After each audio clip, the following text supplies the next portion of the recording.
Good morning students. आज हम civics में हमारा फर्स्ट लेसन करेंगे। हमारे लेसन का नाम है भारतीय संविधान, यानी कि भारत का संविधान। देखो, इस चैप्टर की हम बात करेंगे तो हम फुटबॉल के खेल से हम अपनी बात शुरू करेंगे। आप में से ज़्यादातर बच्चों ने इस खेल के बारे में ज़रूर सुना होगा, बहुत ने खेला भी होगा। जैसे कि इसके नाम से ही अंदाज़ा हो जाता है कि यह खेल पैरों से संबंधित है। लेकिन फुटबॉल का एक नियम ये भी है कि गोलकीपर के अलावा कोई भी खिलाड़ी गेंद को अपनी बाँह से बाजू से नहीं छू सकता। अगर किसी खिलाड़ी की बाँह गेंद को छू जाती है तो उसे फाउल या गलत माना जाता है। तो कहने का मतलब ये है कि अगर खिलाड़ी फुटबॉल को हाथों में लेकर एक दूसरे को थमाने लगे तो इस खेल को फुटबॉल नहीं माना जाएगा। इसी तरह हॉकी हो गया, क्रिकेट हो गया, कोई भी दूसरा खेल है, उसके लिए कुछ ना कुछ नियम होते हैं, वो तय होते हैं। और इन नियमों से खेल को परिभाषित करने और अलग अलग खेलों के बीच फ़र्क करने में मदद मिलती है। और इन खेलों की तरह हर समाज के भी कुछ मूलभूत नियम होते हैं, उन्हीं से समाज का स्वरूप तय होता है और अलग अलग समाजों के बीच में फ़र्क का पता चलता है कि कौन सा समाज कैसा है। बड़े समाजों में कई अलग अलग समुदाय एक साथ रहते हैं, वहाँ नियमों को आम अहमियत के जरिए तय किया जाता है। और आधुनिक देशों में यह सहमति आमतौर पर लिखित रूप में पाई जाती है और जिस दस्तावेज में ये नियम होते हैं उसको हम संविधान कहते हैं। देखो, आज हमें संविधान की ज़रूरत क्यों है। देखो, आज दुनिया के ज़्यादातर देशों के पास अपना संविधान है। आमतौर पर सभी लोकतांत्रिक देश, लोकतंत्र जहाँ पर लोकतंत्र की स्थापना है, उन देशों के बारे में उम्मीद की जा सकती है कि उनके पास संविधान जरूर होगा। लेकिन इसका मतलब ये नहीं है कि जिन देशों के पास अपने संविधान नहीं होते वो लोकतंत्र देश नहीं है। कोई भी संविधान है वो कई देशों की पूर्ति करता है। संविधान का सबसे पहला उद्देश्य ये होता है कि यह दस्तावेज उन आदर्शों को सूत्रबद्ध यानी इकट्ठा करता है जिनके आधार पर नागरिक अपने देश को अपनी इच्छा और अपने सपनों के अनुसार रच सकते हैं। यानी कि संविधान ही बताता है कि हमारे समाज का मूलभूत स्वरूप क्या होगा, हमारा समाज कैसा होगा।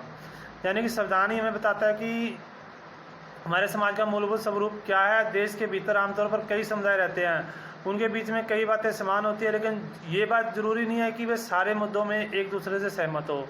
तो संविधान एक तरह से नियमों का एक ऐसा समूह होता है जिसको एक देश के सभी लोग अपने देश को चलाने की पद्धति के रूप में अपना सकते हैं, यानी कि उसकी सहायता से अपने देश को चलाते हैं। इसके जरिए न केवल ये तय करते हैं कि सरकार किस तरह की होगी, बल्कि उन आदर्शों को भी एक साझी समझ विकसित करते हैं जिनकी हमेशा पूरे देश में रक्षा की जानी चाहिए।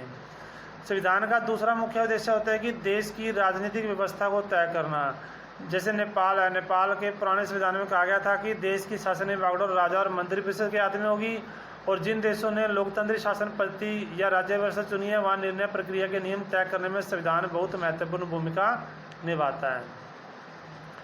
जहाँ पे भी लोकतांत्रिक समाज है उसमें प्राय संविधान ही ऐसे नियम तय करता है जिनके द्वारा राजनेताओं के हाथों सत्ता का दुरुपयोग को रोका जा सके। यानी कि जो हमारे नेता है वो संविधान के नियमों के अनुसार चलते हैं।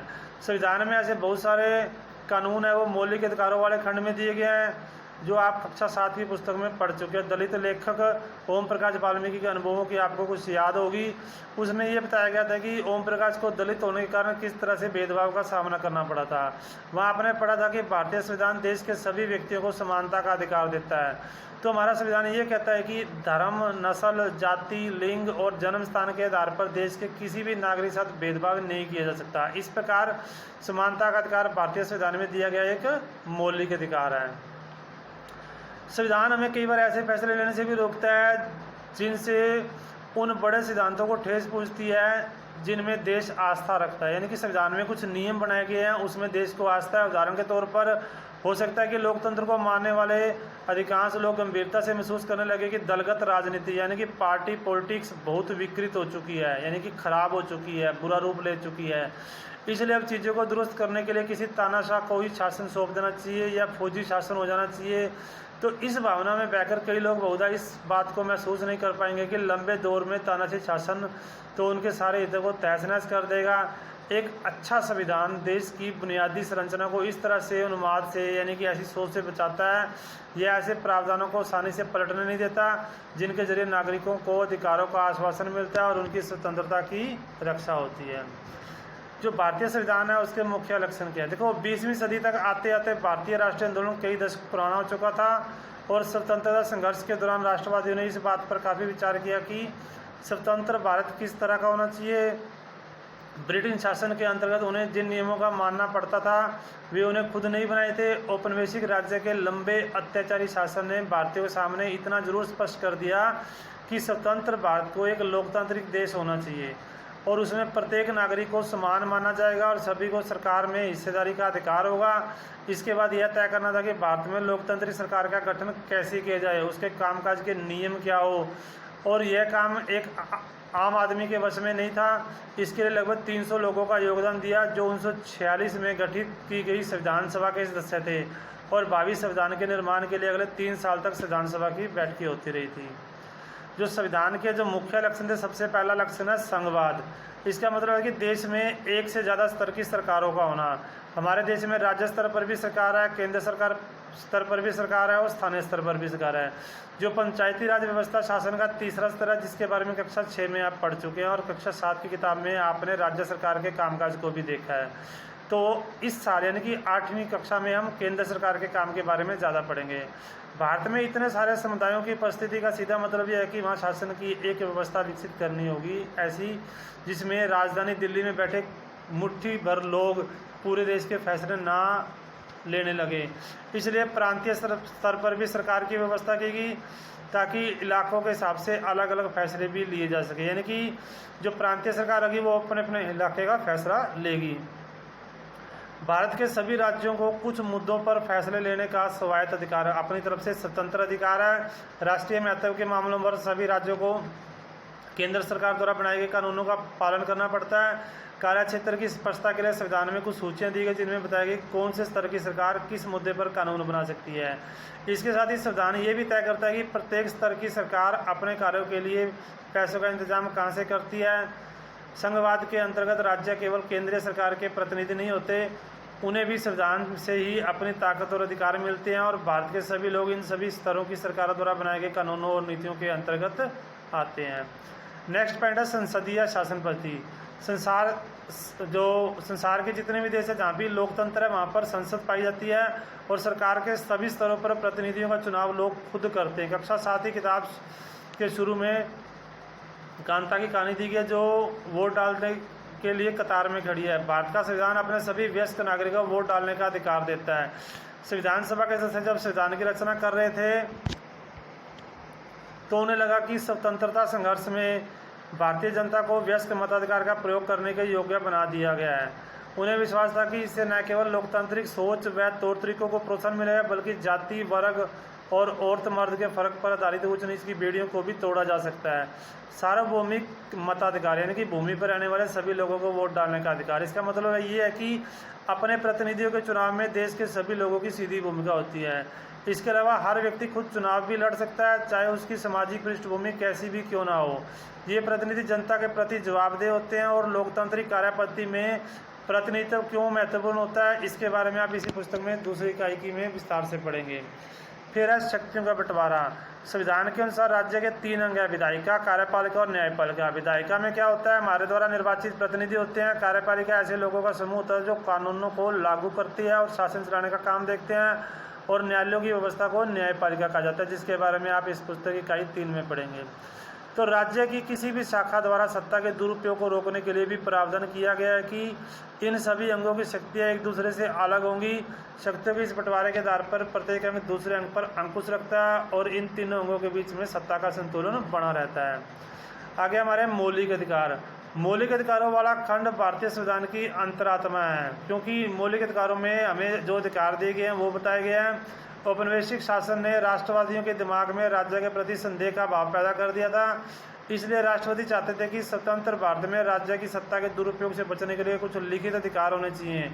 लिहाजा मौलिक अधिकार देश के सभी नागरिकों को राज्य की सत्ता के मनमाने और निरंकुश इस्तेमाल से बचाते हैं। इस तरह जो संविधान है वो राज्य अन्य व्यक्तियों के समक्ष व्यक्तियों के अधिकारों की रक्षा करता है। जो हमें भारतीय संविधान में जो मौलिक अधिकार दिए गए वो इस प्रकार। सबसे पहले है समानता का अधिकार।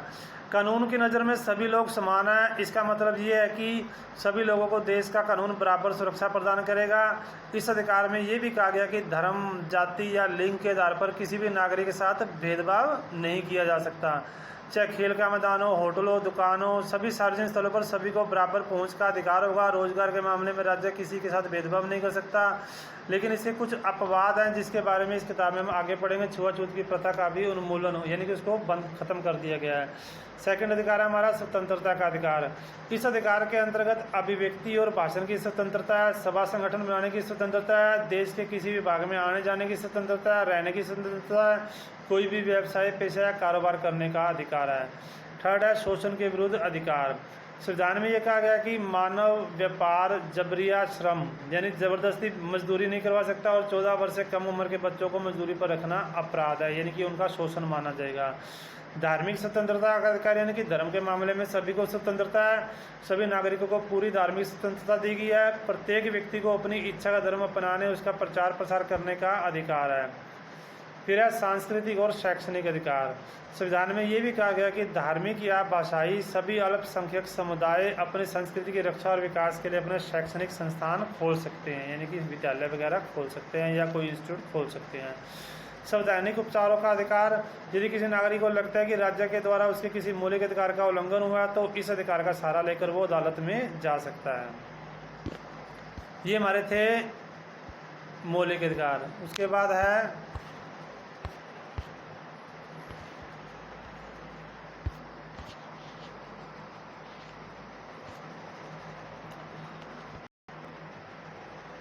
हमारा पॉइंट रह गया फिफ्थ, धर्मनिरपेक्षता। धर्मनिरपेक्ष राज्य वह होता है जिसमें सभी अधिकृत रूप से, यानी कि सभी को अधिकार मिला होता है, किसी भी धर्म को राज्य के धर्म के रूप में बढ़ावा नहीं देगा, यानी कि राज्य का कोई एक धर्म नहीं होगा। ये मतलब नहीं है कि राज्य का धर्म ही नहीं है। कहने का मतलब राज्य किसी एक प्रॉपर धर्म के बारे में नहीं कहता कि आपने इस धर्म को मानना है। तो इसके बारे में हम अगले अध्याय में पढ़ेंगे विस्तार से। अब आप इस बात को समझने लगे होंगे कभी कभी देश का इतिहास भी ये तय कर देता है कि देश का संविधान कैसा होगा। संविधान उन आदर्शों को तय करने में महत्वपूर्ण भूमिका निभाता है जिन्हें हम अपने देश और अपने प्रतिनिधियों के जरिए साकार करना चाहते हैं। जिस तरह फुटबॉल के नियम बदलते ही खेल बदल जाता है, उसी तरह जिन देशों में संविधान में भारी बदलाव आते हैं वहाँ देश का बुनियादी स्वरूप भी बदल जाता है। ये हम नेपाल में देख चुके हैं, क्योंकि नेपाल में पहले राजा महाराजाओं का शासन था, लेकिन लोकतंत्र आने के बाद वहाँ पर लोकतांत्रिक समाज बनाने की जरूरत के साथ एक नए संविधान की जरूरत भी पैदा हो गई है। तो आज आपने संविधान से संबंधित पाठ के बारे में पढ़ा, हमारे मौलिक अधिकारों के बारे में पढ़ा, संविधान के लक्षण पढ़े, संविधान क्यों जरूरी है, संविधान क्या है, इसके बारे में पढ़ा। आपने इस लेसन को ध्यान से समझना है और इसके क्वेश्चन आंसर अपनी फिर नोटबुक में राइट करने हैं और उनको लर्न भी करना है। ओके।